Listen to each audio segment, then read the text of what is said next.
Jai Hind, happy republic டே.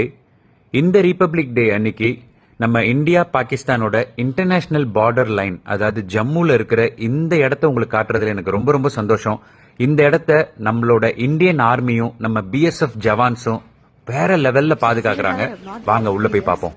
So நானும் ராகாவும் இப்போ பாகிஸ்தான் பார்டருக்குள்ள போயிட்டு இருக்கோம். பின்னாடி மங்கிக்குள்ள போட்டு எங்க அப்பா வந்துட்டு இருக்காரு. இந்தியாஸ் பார்டர், அந்த பார்டர் செக்யூரிட்டி ஃபோர்ஸ் வந்து எப்படிலாம் நம்மளை ப்ரொடெக்ட் பண்றாங்கிறத உங்களுக்கு காட்டுறேன், பாருங்க. இந்த ஜம்மு அண்ட் காஷ்மீர் ட்ரிப்ல இயற்கையை விட நான் அதிகமா வியந்த ஒரு விஷயம் நம்ம ஜவான்ஸை பத்தி தான். இந்தியன் ஆர்மியா இருக்கட்டும், பிஎஸ்எஃப் இருக்கட்டும், சிஆர்பிஎஃப் இருக்கட்டும், இன்னும் எத்தனையோ ரெஜிமெண்ட்ஸ்ல அவங்க நம்மளை பாதுகாக்கிறாங்களே, பா, வார்த்தைகளால சொல்லவே முடியாது. ஜம்மு அண்ட் காஷ்மீர் ஃபுல்லா 500 மீட்டருக்கு ஒரு ஸ்டன்கன்னோட ஒரு ஜவான் நிக்கிறாங்க. அது ரா பார்க்கல, பகல் பார்க்கல, பனி பார்க்கல, மழை பார்க்கல. அவங்க கையில இருக்க ஸ்டன்கன்னை நம்மளால ஒரு தடவை கூட தொட்டு தூக்க முடியாது.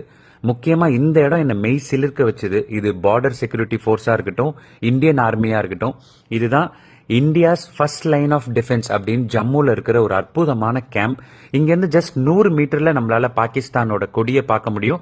அதுக்கப்புறம் போயிட்டா பாகிஸ்தானோட எல்லை. இந்த இடத்துலயே கூட எத்தனையோ அட்டாக்ஸ் நடந்திருக்கு. ஆனா அதை பத்தியெல்லாம் கவலைப்படாம நாம நம்ம நாட்டுக்குள்ள இவ்வளவு சந்தோஷமா இருக்கோம்னா அதுக்கு ஒரே காரணம் நம்மளோட ஜவான்ஸ் தான். இந்த ரிபப்ளிக் டேல நான் இந்தியால இருக்கிற எல்லா ஜவான்ஸ்க்கும் என்னோட சல்யூட்டை கொடுக்கறேன். நீங்க எல்லாம் இருக்கிறதால தான் நாங்க நிம்மதியா இருக்கோம். Thank you so much and we love you all.